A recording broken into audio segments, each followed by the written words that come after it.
अनेकांत education सोसायटीची Tuljaram चतुर्चंद महाविद्यालय बारामती इयत्ता 12वी कला विषय राज्यशास्त्र मी प्राध्यापक पठाण FA. विद्यार्थी मित्रांनो, आपण प्रकरण 4 समकालीन भारत, शांतता, स्थैर्य आणि राष्ट्रीय एकात्मतेसमोरील आव्हाने पाहत आहोत. आणि हे प्रकरण पाहत असताना आपण आधीच्या तासाला राज्याची भूमिका पाहिलेली आहे 5 मुद्द्यांच्या माध्यमातून. त्यानंतर आपण राष्ट्रीय एकात्मता म्हणजेच राष्ट्रातील लोकांमध्ये एकता म्हणजे राष्ट्रीय एकात्मता असं आपल्या ठिकाणी सांगता येणार आहे. जरी विविधता असली तरीसुद्धा त्याला आपल्याला राष्ट्रीय एकात्मता असं त्या ठिकाणी म्हणता येणार आहे. म्हणजे काही राष्ट्रप्रथम असं आपल्याला ठिकाणी म्हणता येणार आहे. मग राष्ट्रीय एकात्मतेचा आपण विचार करत असताना आपण आधीच्या तासाला पाहिलेलं होतं की राष्ट्रीय एकात्मता ही विटा असतील, सिमेंट असेल याने निर्माण करता येत नाही किंवा इतर घटकांच्या माध्यमातून सुद्धा ती आपल्याला निर्माण करता येत नाही. तर ती शांतपणे लोकांच्या मनात आणि हृदयामध्ये त्या ठिकाणी निर्माण व्हावी लागते. म्हणजे राष्ट्रीय एकात्मता ही मनापासून असली पाहिजे. ती भावना, ही जी काही भावना आहे, ही भावना आपल्या मनातून किंवा हृदयातून त्या ठिकाणी व्यक्त होणं महत्त्वाचं आहे असं डॉक्टर सर्वपल्ली राधाकृष्णन यांचं त्या ठिकाणी मत आहे. मग राष्ट्रीय किंवा अशा पद्धतीचा विचार त्यांनी व्यक्त केलेला आहे.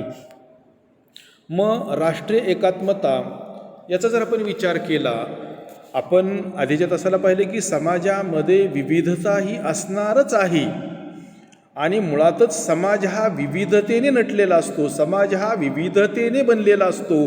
परंतु राष्ट्रीय एकात्मता ही समाजातील विविधता नष्ट करत नाही, तर समाजामध्ये जी काही विविधता आहे ही समाजातील विविधता राष्ट्रीय एकात्मतेमध्ये परावर्तित होते. म्हणजेच राष्ट्रातील प्रत्येक नागरिक आपली जात असेल, धर्म असेल हा विसरून आपल्या राष्ट्राशी त्या ठिकाणी बांधील होतो, राष्ट्राशी त्या ठिकाणी जोडला जातो. म्हणजेच त्याच्या स्वतःच्या अस्तित्वाची असणारी ओळख या ठिकाणी पुसून टाकली जात नाही. हे या ठिकाणी महत्त्वाचं आहे. तर जे काही असेल ते राष्ट्राच्या सीमारेषेच्या आत असेल, जे काही असणार आहे ते राज्याच्या सीमारेषेच्या आतमध्ये असणार आहे असं आपल्याला ठिकाणी नमूद करता येणार आहे. आपली तर वेगळी ओळख असणारच आहे, परंतु राष्ट्राची सुद्धा एक वेगळ्या पद्धतीची ओळख असणार आहे, हे सुद्धा त्या ठिकाणी आपल्याला मान्य करावं लागणार आहे. आणि म्हणूनच राष्ट्रीय एकात्मता व्यक्ती किंवा गटाची ओळख पुसून टाकत नाही किंवा ती एकसंघ समाज निर्माण करण्याचा प्रयत्न सुद्धा त्या ठिकाणी करत नाही की समाज एकसारखाच असला पाहिजे अशी सुद्धा त्या ठिकाणी कोणतीही अट या ठिकाणी नाही. तर आपण जर पाहिलं तर राष्ट्रीय एकात्मता समाज एकसंघ निर्माण करण्याचा सुद्धा त्या ठिकाणी प्रयत्न करत नाही, तर तो फक्त काय करतो, गटांच्या, व्यक्तीच्या, समाजाच्या ओळखीपेक्षा राष्ट्रीय ओळख निर्माण करण्याचा प्रयत्न करतो. जसं की फॉर एक्झाम्पल, आम्ही आधी भारतीय आहोत, नंतर मग महाराष्ट्र असेल, गुजरात असेल, तामिळनाडू असेल, कर्नाटक असेल, राजस्थान असेल या घटक राज्यांचा त्या ठिकाणी विचार होणार आहे. म्हणजेच या ठिकाणी विचार करत असताना मग आमची ज्यावेळेला आम्ही म्हणतो की राष्ट्रीय ओळख निर्माण होते त्यावेळेला मग मराठी असेल, तमिळ असेल, पंजाबी असेल, हिंदू असेल, शीख असेल, मुस्लिम असेल, ख्रिश्चन असेल, या ज्या काही ओळखी आहेत या ओळखी पुसून टाकल्या जात नाहीत, तर या ओळखी त्या ठिकाणी राष्ट्रीय ओळखीपेक्षा त्या ठिकाणी गौण ठरतात. म्हणजेच सर्वप्रथम आम्ही भारतीय नागरिक आहोत, आम्ही भारतीय आहोत, नंतर भाषेचा, नंतर गटांचा, नंतर विविधतेचा त्या ठिकाणी विचार होणार आहे. आधी जो विचार होणार आहे तो विचार फक्त आणि फक्त राष्ट्राचाच होणार आहे, आमची ओळख राष्ट्रीयच असणार आहे आणि नंतर इतर ओळख असणार आहे, हे या ठिकाणी आपल्याला नमूद करता येणार आहे.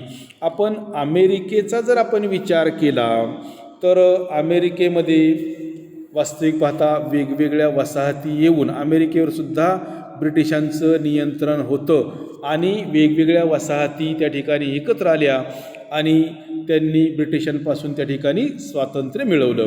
मग अमेरिकेचा जर आपण विचार केला तर अमेरिकेमध्ये या सामाजिक राजकीय व्यवस्थेला एक वेगळं वाक्य वापरलं जातं किंवा उपमा दिली जाते आणि ती म्हणजे कोशिंबिरीचा वाडगा असं त्या ठिकाणी म्हटलं जातं, सलाड बाऊल असं त्या ठिकाणी म्हणतात. म्हणजेच या ठिकाणी सांगण्याचा मतितार्थ हा आहे की या ठिकाणी त्या असणाऱ्या लोकांच्या ज्या काही ओळखी आहेत या वेगवेगळ्या आहेत. मग त्या प्रादेशिक स्वरूपाच्या असतील, वांशिक स्वरूपाच्या असतील, भाषिक स्वरूपाच्या असतील, धार्मिक स्वरूपाच्या असतील आणि अशी धार्मिक विविधता राष्ट्र मान्य करतं. म्हणजे अशी विविधता असणारच आहे. कोणत्याही देशाचा जर आपण सर्वे केला तर त्या देशामध्ये अशा पद्धतीची विविधता ही आपल्याला पाहावयास मिळणारच आहे. परंतु ही विविधता राष्ट्रीय पातळीवर मान्य करते, परंतु त्याचबरोबर एकीची भावनासुद्धा त्या ठिकाणी परिपक्व होताना दिसते आणि हेच मुळात राष्ट्रीय एकात्मतेचं सार आहे असं आपल्याला या ठिकाणी म्हणता येणार आहे किंवा नमूद करता येणार आहे. म्हणजेच राष्ट्रामध्ये भाषिक, सांस्कृतिक, शैक्षणिक, आर्थिक, वांशिक अशा पद्धतीची विविधता असणार आहे. ही विविधता राष्ट्र पुसून टाकत नाही तर त्यांना राष्ट्रीय ओळख देण्याचा त्या ठिकाणी राष्ट्र प्रयत्न करताना दिसतं आणि त्यातूनच राष्ट्रीय एकात्मता त्या ठिकाणी निर्माण होताना दिसत असते. म्हणजेच ज्यावेळेला राष्ट्र अशा विविधतेमधील लोकांवर विश्वास ठेवतं, त्यांची कामं करतं, त्यांना विश्वासात घेतं, त्यांना न्याय देतं, त्यांच्यासाठी कायदे करण्याचा प्रयत्न करतं आणि ज्या वेळेला अशा विविध घटकांना ज्यावेळेला असं वाटतं की हे राज्य आपलं आहे, त्यावेळेला कारण हे राज्य आपली काळजी करतं, हे राज्य आपल्यासाठी वेगवेगळ्या योजना आखतं, वेगवेगळ्या योजनांची त्या ठिकाणी अंमलबजावणी करतं आणि म्हणूनच या वेळेला हे राज्य आपलं आहे आणि आपलंसुद्धा राज्याप्रती काही कर्तव्य आहे अशा पद्धतीची भावना वेगवेगळ्या समूहांच्या गटांच्या मनामध्ये निर्माण होते आणि यातूनच राष्ट्रीय एकात्मता त्या ठिकाणी निर्माण होताना दिसते असं आपल्याला या ठिकाणी म्हणता येणार आहे. त्यानंतर बघा आणखीन एक प्रश्न आपण पाहणार आहोत आणि तो म्हणजे राष्ट्रीय एकात्मतेशी संबंधित समान मूल्ये आहेत. ही समान मूल्ये जवळपास 7 प्रकारची आहेत आणि ही समान मूल्ये कोणती आहेत ते आपण व्यवस्थितपणे अभ्यासणार आहोत. तर हे 7 मुद्दे आहेत. त्यातला पहिला मुद्दा आहे समान नागरिकत्व. तर आपल्याला जे नागरिकत्व मिळतं हे नागरिकत्व म्हणजेच सिटिझनशिप ही जी मिळते, ही सिटिझनशिप ही आपल्याला समाज देत नाही, राज्य देत नाही, तर हे नागरिकत्व आपल्याला आपल्या राज्याकडून, आपल्या देशाकडून आपल्याला मिळत असतं आणि ज्यावेळेला हे नागरिकत्व समान स्वरूपाचं असतं, म्हणजेच आपण आपल्या देशाचा जर विचार केला तर आपल्या देशामध्ये संघ राज्यात्मक शासन पद्धती आहे, भारतामध्ये संसदीय शासन पद्धती आहे. असं जरी असलं तरी भारताच्या नागरिकाला जे नागरिकत्व दिलं जातं ते एकेरी स्वरूपाचं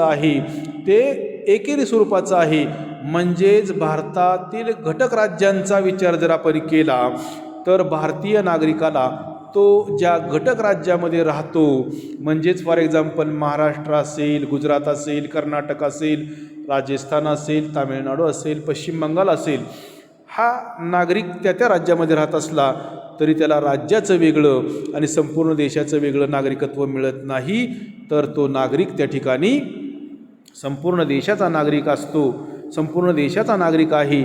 अशा पद्धतीने आपल्याला भारतीय नागरिकांना एकेरी स्वरूपाचं नागरिकत्व त्या ठिकाणी मिळालेलं आहे आणि संपूर्ण नागरिकांचा, सर्व नागरिकांचा असणारा दर्जा हा समान अशा पद्धतीचा आहे आणि यातूनच आपल्याला काय करता येणार आहे, राष्ट्रीय एकात्मता साध्य करता येणार आहे.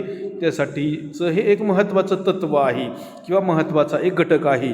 कारण जर समान नागरिकत्व दिलं नाही तर राष्ट्रीय एकात्मता निर्माण करता येणार नाही आणि म्हणूनच समान नागरिकत्व मिळणं, ते राज्याकडून बहाल होणं हे महत्त्वाचं आहे आणि त्याच्या माध्यमातून राष्ट्रीय एकात्मता आपल्याला निर्माण करता येईल. त्यातलं हे एक महत्त्वाचं तत्त्व आहे, मूल्य आहे असं आपल्याला म्हणता येणार आहे. त्याच पद्धतीने दुसरा मुद्दा आहे विविधतेत एकता. आताच आपण पाहिले की समाजामध्ये, समाज म्हणजे काय, सोसायटी म्हणजे काय, तर आपण ज्या ठिकाणी राहतो त्याला आपल्याला समाज असं म्हणता येणार आहे. आपण जिथून येतो त्याला आपल्याला समाज असं म्हणता येणार आहे. मग या किंवा सोसायटी, मग आपण समाजाची जर व्याख्या केली तर विविध लोकांचा असणारा समूह म्हणजे समाज असं आपल्याला म्हणता येणार आहे.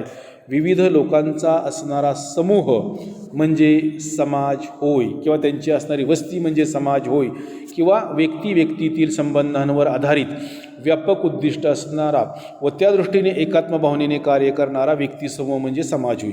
आपल्याला माहिती की समाजामध्ये आपुलकी आहे, समाजामध्ये जिव्हाळा असतो. समाजाची वैशिष्ट्ये काय सांगता येतील बघा.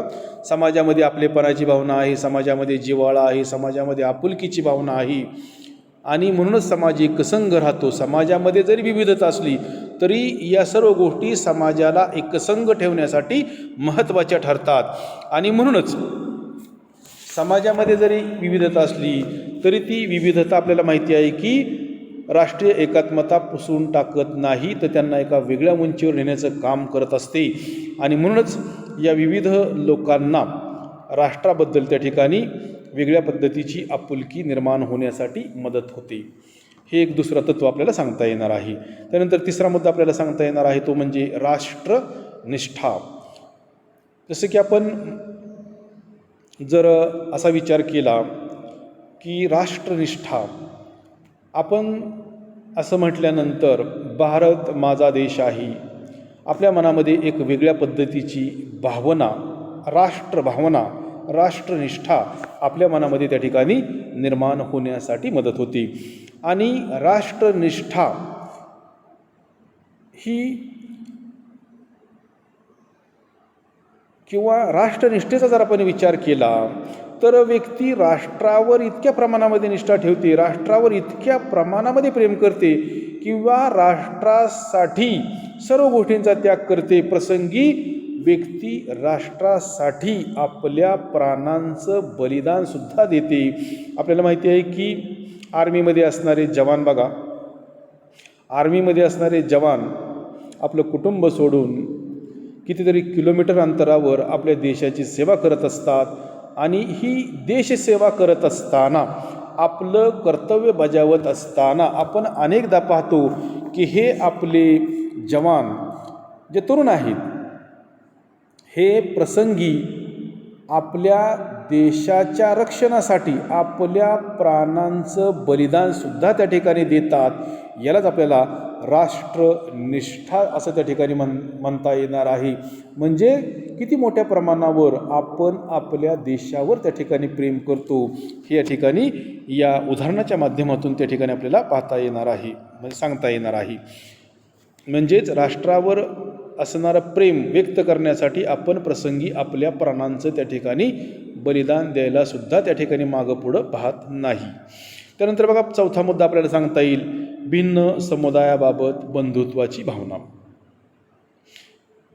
हे राष्ट्रीय एकात्मतेशी संबंधित त्या ठिकाणी महत्त्वाचं मूल्य आपल्याला आहे असं म्हणता येईल. सर्वच मूल्य महत्त्वाचे आहेत, सर्वच घटक त्या ठिकाणी महत्त्वाचे आहेत, परंतु समाजामध्ये जे काही भिन्न समुदाय आहेत या भिन्न समुदायांमध्ये बंधुत्वाची भावना त्या ठिकाणी निर्माण होणं हे सुद्धा त्या ठिकाणी महत्त्वाचं आहे असं आपल्याला या ठिकाणी सांगता येणार आहे. त्याच्यानंतर बघा धर्मनिरपेक्षता. धर्मनिरपेक्षतेचा जर आपण विचार केला तर आत्ताच आपण पाहिले की भारत हे धर्मनिरपेक्ष राज्य आहे भारत हे धर्मनिरपेक्ष राज्य आहे. विविधता आहे तरीसुद्धा एकता आहे, कारण भारत हे धर्मनिरपेक्ष राज्य आहे. राज्याचा अधिकृत धर्म नाही, राज्य कोणत्याही धर्माचा पुरस्कार करत नाही, राज्य कोणत्याही एका धर्माला पाठिंबाही देत नाही, त्याचं संरक्षण करत नाही, एखाद्या विशिष्ट धर्मासाठी त्या ठिकाणी कायदाही करत नाही. आणि म्हणूनच जरी वेगवेगळे धर्म असले, पंथ असले, वंश असले तरीसुद्धा त्या ठिकाणी धर्मनिरपेक्षता असल्यामुळं, म्हणजे आपल्या देशाचं जर आपण उदाहरण घेतलं तर धर्मनिरपेक्षता असल्यामुळं या ठिकाणी आपल्याला राष्ट्रीय एकात्मता साध्य करत असताना कोणत्याही प्रकारची समस्याही निर्माण होत नाही. तर अशा पद्धतीने बघा, धर्मनिरपेक्षता हा मुद्दा त्या ठिकाणी आपल्याला विशद करता येणार आहे. म्हणजेच धर्मनिरपेक्षता म्हणजे सर्व धर्म समभाव होय. धर्मातील व्यक्तींमध्ये कोणत्याही कारणावरून त्या ठिकाणी भेदभाव न करणं म्हणजे धर्मनिरपेक्षता होय. म्हणजेच सर्व धर्म समभाव होय, याला आपल्याला धर्मनिरपेक्षता असं म्हणता येणार आहे. जसं मी आत्ता सांगितलं की भारत हे धर्मनिरपेक्ष राज्य आहे आणि म्हणून या घटकाच्या आधारे आपल्याला राष्ट्रीय एकात्मता त्या ठिकाणी साध्य करता येणार आहे. कारण मुळातच हा घटक किंवा हा शब्द सर्वांना एकाच विविधतेमध्ये एकता निर्माण करण्यासाठी आणि सर्वांनाच एका व्यासपीठावर आणण्यासाठी महत्त्वाचा मानला जातो. त्यानंतर बघा, सामाजिक, आर्थिक व राजकीय न्याय हा मुद्दा त्या ठिकाणी आपल्याला सांगता येणार आहे. आत्ताच आपण पाहिले की समाजामध्ये सामाजिक न्याय असणं महत्त्वाचं आहे. प्रत्येक व्यक्तीचा माणूस म्हणून विचार होणं महत्त्वाचं आहे. प्रत्येक व्यक्तीच्या किमान प्राथमिक गरजा पूर्ण होणं, किमान प्राथमिक गरजा भागवणं अतिशय महत्त्वाचं आहे. कारण त्याच्याशिवाय व्यक्तीच्या जीवनामध्ये स्थिरता निर्माण करता येणार नाही किंवा समाजातील व्यक्तीच्या स्थानाला कोणताही अर्थ प्राप्त होणार नाही. आणि म्हणून एक व्यक्ती म्हणून प्रत्येक व्यक्तीच्या किमान प्राथमिक गरजा पूर्ण होणं महत्त्वाचं आहे. म्हणजेच समाजामध्ये सामाजिक न्याय असणं त्या ठिकाणी महत्त्वाचं आहे असं आपल्याला या ठिकाणी सांगता येणार आहे. म्हणजेच व्यक्तीच्या जीवनामध्ये सामाजिक न्याय महत्त्वाचा आहे किंवा सामाजिक न्याय हा महत्त्वाची भूमिका बजावतो असं आपल्याला या ठिकाणी सांगता येणार आहे. तर विद्यार्थी मित्रांनो, आज आपण याच ठिकाणी थांबणार आहोत. राहिलेला भाग आपण नंतरच्या तासाला पाहणार आहोत.